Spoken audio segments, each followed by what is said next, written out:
I've seen a lot of horror movies and a lot of thrillers over the years, as you guys know, but I've never seen a movie that made me really feel uncomfortable in the way Begonia did. This was a little bit of a different feeling of uncomfortability. This is one of the first movies in a really long time that really made me question my worldview. So this is about two cousins, Jesse Plemons and Aidan Delbus, Don and Teddy. They are, Teddy really is more of a sick individual conspiracy theorist. So when I say sick, it's by no fault of his own, of course. He is a person who has experienced a lot of traumas in his life that are sort of hinted at throughout the course of the movie. He is convinced that Michelle, played by Emma Stone, she's a corporate executive of this like biochemical company. And he's convinced that she is an alien from Andromeda. They create this plot to kidnap her. The whole movie takes place in his house for the most part, and it's him basically trying to interrogate her and get her to reveal that she is an alien, and he wants to be taken to her mothership so that he could basically create like a deal with the Emperor, the Andromedan Emperor, and facilitate them leaving planet Earth. I was excited for this, and it paid off in the end. I loved it. It's kind of like been lingering in my head since I've watched it. There's a very specific reason why, which I'll get into in a bit. Didn't read much about this going into it, so really didn't know what to expect at all. This movie was a trip, man. I love the way that they were playing with us as the audience. Thought the cast was amazing. I actually was looking at Emma Stone. Like, I love how far she's come, like as far as like doing these different types of movies, because it feels like her first couple of movies were just kind of whatever. She was in like teen comedies back in the day. Yeah. Yeah. And then but now she's like, it's like complete. Yeah, she's one of the best actors working. Yeah, it's crazy. So I love to see that. Jesse Plemons too, to be fair. Like, when he was fucking Todd in Breaking Bad, like, he was a good character, but did you ever think he was going to like break out and be like one of the best actors working right now? Right.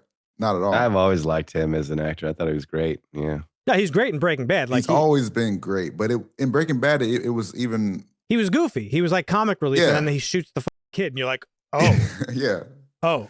I love this movie. I thought it was great. A couple weird parts, like Stavros cop character. I was like, it's so funny that he was in this. What the fuck is going on here? I love Stavi. I'm glad he got needed paid to create some tension. It was well acted. This was about just dialogue and creating tense situations, and it did really well at that. And because you as the audience don't know, you kind of you're like, okay, obviously you can flip this is going to go one or two ways. It's an alien. It's not an alien. Okay. So you got to buy into one or the other, but you're left with, oh man, I don't know. Ooh, that's crazy. And yeah. The way they drive you down the road and leave you to the end was really well done. And so, yeah, good storytelling. Man, up until the reveal, there's just the whole movie is just like nail biting for me anyway. The last time I felt that anxiety was literally when I watched Hereditary in theaters. I've mentioned it a lot that Hereditary is not scary to me, but it made me anxious as shit. This movie made me feel the same way. Like the whole time I was like on the edge of my seat, like, what's going on here? I love the way this movie opens, where it's showing the dichotomy between the two lives.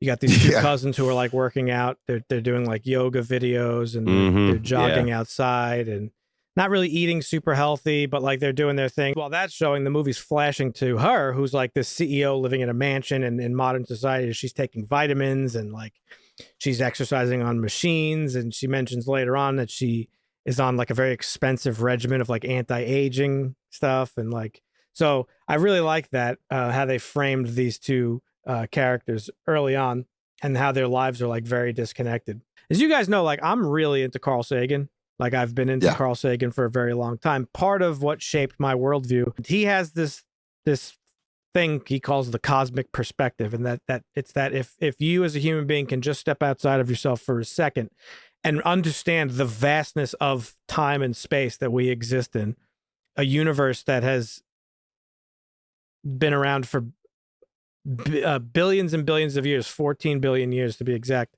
as far as we know. And all the different things that had to occur for life on Earth to exist in the first place. And that life might not exist anywhere else in the universe. that perspective really reframes your thinking about things, and that like, oh, well, my little issues here on Earth, not that they don't have meaning because they're meaningful to you, but in the grand Right. scheme of things, they're a little bit less severe. In the cosmic perspective, Carl Sagan has also talked about how humanity is young, and where he always compares us to a baby learning to crawl. We've only been around for a couple of thousand years, and on the grand scheme of things, it is not a very long time. The mistakes that we make, the wars, the things that we do, and like the way we're treating the planet, it's fixable if we just like have this cosmic perspective and decide to take care of ourselves and the planet. And so that's always been my worldview, but by the end of this movie, man, I was forced to really question that in a way that I haven't in a really long time. Sagan always said, like, our young species would eventually use technology and our wealth and stuff to make life better for all things. But this movie basically says the opposite, that we're essentially a cancer on this planet that needs to be eliminated. That sort of hit me in a way that I didn't expect. I thought it was going to be like a social commentary, kind of similar to Eddington and One Battle, which it kind of is. And on the outside, on the surface, it is like about like, oh man, conspiracy theorists that exist in like the MAGA age are like really dangerous. But that's not really what this movie's about at all, I don't think. Mm-mm. And a lot of people are kind of framing it that way. And a lot of the people I've seen talking about it are talking about it that way. I think what the movie's really about, it's about like sort of humanity and empathy, right? And humanity in the sense that like none of these characters are like human anymore. They've lost it all, including her. And I don't know if you guys noticed this, but talking about the acting, she was brilliant because she is cold and calculated.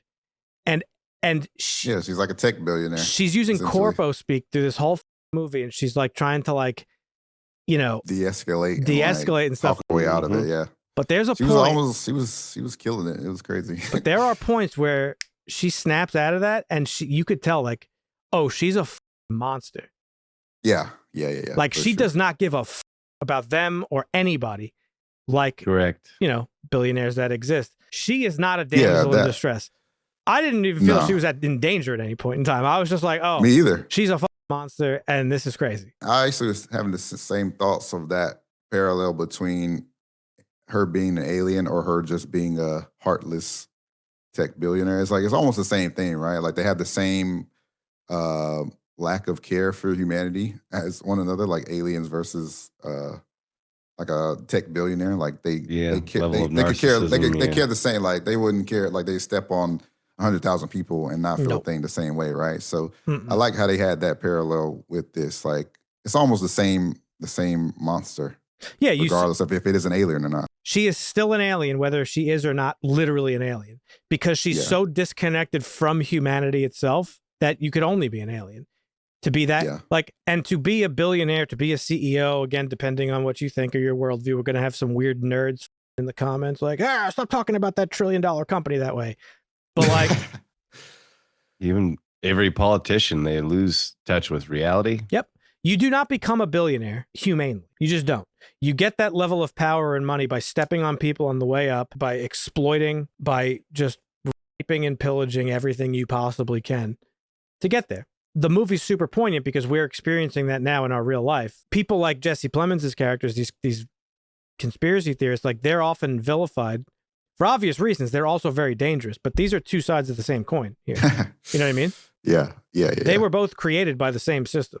I don't know if you guys thought this throughout the movie, but I very early on was like, it'd be really funny if she was a fucking alien by the end of all this. I was in that camp. It would be really funny if he was just right all along. Right, exactly. Well, it turns out that she is actually an alien from Andromeda, and he was right about everything, so much down to the design of her ship. Yeah. Then we get the big reveal. She's going to take Teddy to her people or whatever. He straps himself with a suicide vest, and she gets knocked out. And the next scene is her waking up in the ambulance, and she's like, oh, fuck, I gotta go. And she goes back to her office, and that's when we get the big reveal that she is an alien, and she zips up to her ship, and she's like talking to her alien comrades, and she's like, yeah, we've determined that like this experiment like didn't work.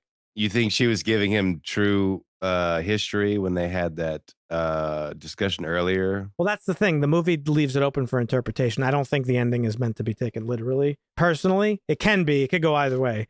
But I think it's open for interpretation. She's clearly a very smart woman. You could tell by the way she talks to him throughout the whole movie that she's very well educated. So it's not out of the realm of possibility that she just came up with all that stuff on the fly to fuck with him. Well, that's what Christina said. She said, if I'm ever tied up, I'm just going along with it. I'm like, yeah, sure. I'm an alien. I mean, I'll try and do whatever I can for you. But well, because she realizes at a certain point, like she can't reason with him. So she has to like play into his delusions, right? And violence has already been shown as an acceptable form of repercussions. She had told him at one point that like the history of, you know, the Andromedans here, like they came to Earth during the time of the dinosaurs and they like accidentally spread this virus that killed all the dinosaurs. So they wanted to reseed life. So they created humanity. First batch of humans thought they were better than the Andromedans and like whatever. It led to our human current species. And she talks about how our ancestors that like did all the killing and genocides and all this stuff that like they basically destroyed the planet. So by the end of the movie, she's talking to her Andromedan people and she's like, yeah, we've been here for a while. They were trying to like fix humanity. They were trying to they were experimenting on us to remove the suicidal gene, she says, the gene that makes us suicidal in a sense of like humanity's destroying itself. And they wanted us to like not do that. So that's why they're here trying to fix that. But she's like, you know what? The experiment's over. The movie ends with her basically symbolically bursting this bubble over the Earth. It's like our atmosphere or whatever. Funny enough, the model of Earth is flat, which is hilarious. That was hilarious. It was hilarious. And we get this ending montage of like all humans on Earth basically dead on the spot wherever they were to the soundtrack of a song called Where Have All the Flowers Gone, which is a Pete Seeger song, which is a powerful anti-folk war song. Like the song is about how young people are like lost to conflict, that they end up in graves and then the flowers grow over their graves and it's just a repeated cycle. It's basically lamenting humanity's failure to learn from history's losses, essentially.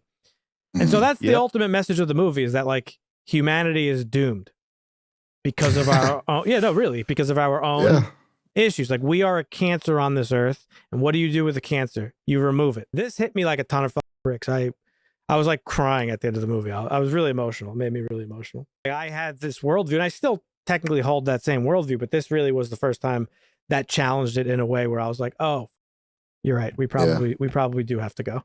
And so, the Earth is going to outlive us unless we blow it up. Well, yeah, we're doing a good job of that. Yes, the movie is about like how people fall into these like really powerful mind control things, like conspiracies, and she says she says all the things. She's like, I think you're in a echo chamber, and da da da. And he fires back. He's like, I know everything you're going to say to me. All those things are true. CEOs are bad. Corporations are bad. Those are narratives within this movie, but I think that ending is really about like what I'm saying. It's like, oh, well, that's it. It's like, we've tried. Like humans can't exist anymore because we're just not good. We're inherently a bad species. Do you guys think the ending was literal? Like, is she a literal alien? I don't think so. And I'm going to tell you why, but I want to hear what you guys think first. I took it literally, to be honest. And I see what you're saying. I think I think that's a pretty good interpretation. Well, I just don't see why he would go through putting that in if it wasn't to be taken literally.